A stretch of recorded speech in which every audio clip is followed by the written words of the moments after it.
اعوذ باللہ من الشیطان الرجیم بسم اللہ الرحمن الرحیم الحمد للہ رب العالمین الصلاۃ والسلام علی رسول الکریم وخاتم النبیین مولانا و مقتدانا بالقاسم محمد واہل بیتہ الطیبین الطاہرین المعصومین المظلومین لعنت اللہ علی اعدائہم اجمعین اما بعد فقد قال الامام الحسین علیہ السلام امرنی جدی رسول اللہ وانا ماذن لہ۔ سرکار سید الشہداء امام حسین علیہ السلام 28 رجب کو مدینے سے رخصت ہو رہے تھے تو آپ اپنے نانا کی تربت پہ تشریف لاتے ہیں اور وہاں پر آپ نے عالم خواب میں اپنے نانا کو دیکھا تو جب اٹھے بیدار ہوئے تو آپ نے فرمایا امرنی جدی رسول اللہ، میرے نانا نے مجھے حکم دیا ہے وانا ماذن لہو، اور میں اس حکم کو نافذ کرنے کے لیے جا رہا ہوں۔ حضرات، سرکار سید الشہداء امام حسین علیہ السلام نے مدینے سے نکلتے ہوئے یہ کہنا کہ امرنی جدی رسول اللہ، میرے نانا نے حکم دیا ہے، یعنی اپنے قیام کو، اپنے اس عمل کو پیغمبر کی طرف نسبت دے رہے ہیں کہ یہ میرے نانا کا حکم ہے۔ یاد رکھیے، اہل بیت اطہار علیہم السلام نے پیغمبر اکرم کو ہمیشہ سامنے رکھتے تھے اور ان کی تعلیمات کو اور ان کا تذکرہ کرتے تھے، جس کو ہم یوں کہہ سکتے ہیں کہ سنت پیغمبر کو زندہ رکھنا، نام پیغمبر کو زندہ رکھنا، اور پیغمبر کو ہر لمحے اور ہر موقع پر پیغمبر کا تذکرہ کرنا، یہ ایک سبق تھا اور ایک درس تھا کہ ہمیں اپنی زندگی میں ہمیشہ پیغمبر کو مد نظر رکھنا چاہیے۔ آپ دیکھیے، پیغمبر کی آنکھ بند ہونے کے بعد جناب صدیقہ طاہرہ نے فرمایا تھا، میں اپنے بابا کی قبر پہ جاؤں گی اور وہاں جا کے دعا کروں گی، میں ان ظالموں کے خلاف بد دعا کروں گی۔ تو یہ جناب سیدہ نے پیغمبر کو نصب العین قرار دیا۔ اسی طرح سے جب مولائے کائنات کا دور آیا تو مولائے کائنات کے سامنے جب مسئلہ خلافت اور حکومت رکھا گیا اور پھر اس کے بعد شرائط جو طے کیے جا رہے تھے تو آپ نے بھی فرمایا، میں کتاب خدا اور سنت پیغمبر پر عمل کروں گا، کتاب خدا اور سنت پیغمبر کے علاوہ میرے لیے کسی کی سیرت جو ہے حجت نہیں ہے۔ یہ ائمہ کی پوری زندگی ہم دیکھیں تو ہر امام کے سلسلے میں ایک نہ ایک موڑ ایسا آتا ہے کہ جہاں پر آپ نے پیغمبر کو نصب العین قرار دیا ہے، یعنی لوگوں کو پیغمبر کی طرف متوجہ کراتے رہے ہیں اور پیغمبر کی طرف دعوت دیتے رہے کہ دیکھو پیغمبر کو فراموش نہ کرنا ہے۔ اسی لیے امام حسن اور امام حسین کو نصیحت کرتے ہوئے مولائے کائنات نے وصیت نامے میں لکھا، دیکھو ان دونوں ستونوں کو قائم رکھنا اور ان دونوں چراغوں کو روشن رکھنا۔ کون سی چیز ہے؟ وہ توحید ہے اور رسالت ہے۔ پیغمبر کو اور توحید کو ان دونوں سے کبھی بھی منہ نہ موڑنا، یعنی ان دونوں کو احیا کرنا، انہیں روشن کرنا، انہیں قائم رکھنا، انہیں دائم رکھنا۔ یہ مولائے کائنات کی وصیت تھی اپنے بچوں کے سلسلے میں، اور کہا تھا کہ دیکھو بیٹا ان دونوں چیزوں کو اپنی زندگی میں قائم رکھنا۔ اسی طرح سے ہم دیکھتے ہیں کہ اور بھی موارد پہ کہ جب امام رضا علیہ السلام کی زندگی یا امام محمد باقر علیہ السلام کی، امام جعفر صادق علیہ السلام کی، ائمہ اطہار کی زندگی کا جب مطالعہ کرتے ہیں تو وہاں پر بھی ہمیں دیکھتے ہیں کہ پیغمبر کو نصب العین قرار دیا گیا ہے اور پیغمبر کو احیاء سنت کے عنوان سے مقدم کیا گیا ہے، اور کہا گیا کہ سنت پیغمبر اور سنت نبوی کو زندہ کیا جائے۔ ہم نے دیکھا کہ امام محمد باقر علیہ السلام کہ جب آپ کوئی حدیث نقل کرتے تھے تو کہتے تھے قال رسول اللہ، رسول اللہ نے فرمایا ہے۔ یہ رسول اللہ کا کہنا کہ حفص بن سالم ایک مرتبہ امام جعفر صادق علیہ السلام کی خدمت میں آئے اور آنے کے بعد کہا کہ کیا کہنا، کتنی عظیم شخصیت تھی کس کی، یہ امام محمد باقر علیہ السلام کے سلسلے میں تجلیل کر رہے تھے۔ ان کی شہادت کے بعد، ان کی وفات کے بعد چھٹے امام کی خدمت میں جب تشریف لائے تو آپ نے فرمایا، کیا کہا کہ کیا کہنا، بڑی عظیم شخصیت تھی، بہت اہم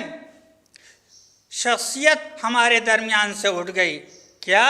وہ یہ فرما رہے تھے کہ اپنی زندگی میں قال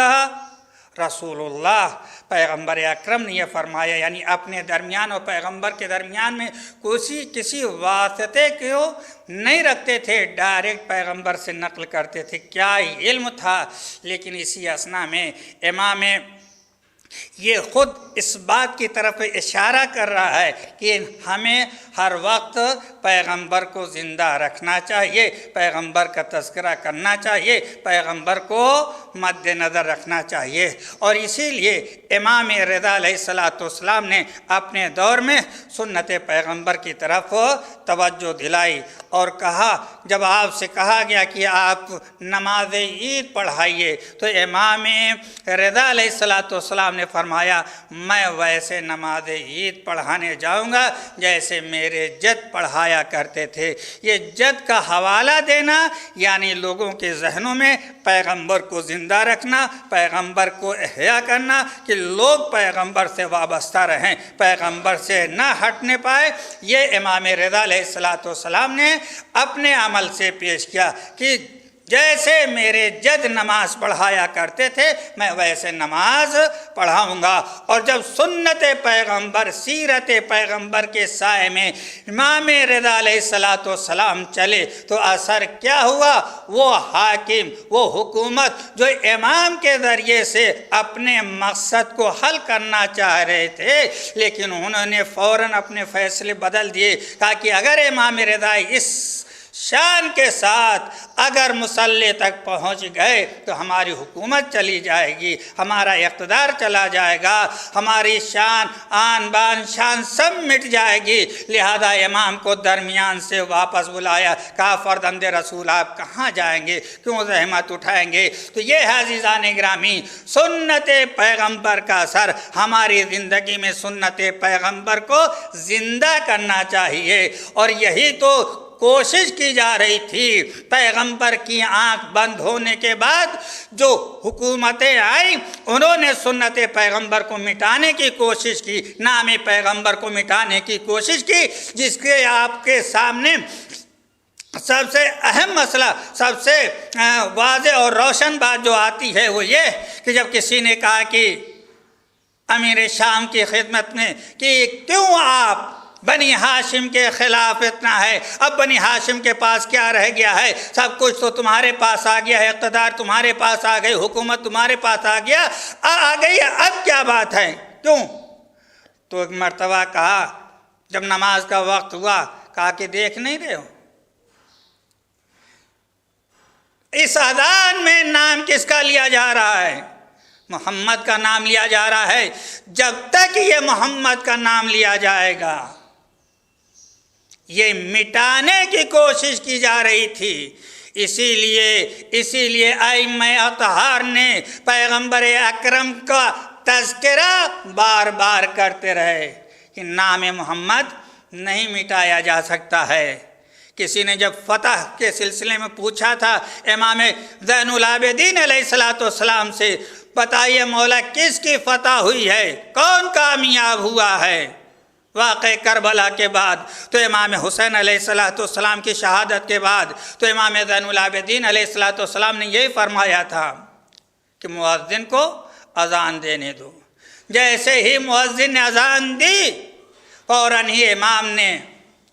اپنے سینے پہ ہاتھ رکھ کے کہا، ٹھوک کے کہا کہ خدا کی قسم میرے بابا کی فتح ہوئی ہے۔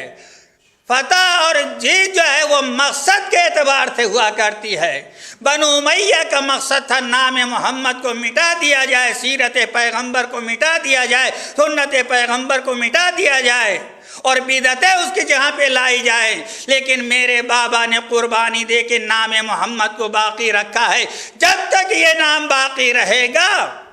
میرے بابا کی فتح کا اعلان ہوتا رہے گا۔ اور یہی بات تھی امام حسین علیہ السلام نے اپنے اس وصیت نامے میں فرمایا تھا، جو محمد حنفیہ سے کہا تھا کہ میں جا رہا ہوں ظلم و زیادتی و بربریت کے لیے نہیں، اپنی خواہشات کو پورا کرنے کے لیے نہیں، شہرت کے لیے نہیں، شہرت طلبی کے لیے نہیں، بلکہ میں جا رہا ہوں تو امت کی اصلاح کے لیے، اپنے نانا کی امت کی اصلاح کے لیے جا رہا ہوں۔ اور یہ امت کی اصلاح کیسے کی جائے گی؟ اسی میں بتایا آپ نے، دو طریقہ بتایا، ایک امر بالمعروف اور نہی عن المنکر، یعنی ایک تو قرآن کی طرف آپ نے متوجہ کیا، دوسرے واسیرہ بسیرت جد رسول اللہ و ابی علی ابن ابی طالب، اور دوسری بات یہ کہ سیرت پیغمبر کا اور سیرت امیر المومنین کا حوالہ دیا، بتایا کہ دیکھیں اصلاح اگر کی جا سکتی ہے تو قرآن کے سائے میں اور سنت پیغمبر کے سائے میں۔ جب پیغمبر کی سنت اور قرآن کے سے وابستہ رہیں گے تو اصلاح ہو سکتی ہے۔ سرکار سید الشہداء امام حسین علیہ السلام اسی دن یعنی آج کے دن آپ نے مدینہ چھوڑا۔ جب مدینہ چھوڑ رہے تھے، آپ جا رہے تھے، عالم کیا تھا؟ روایت یہ کہتی ہے کہ جب زنان مدینہ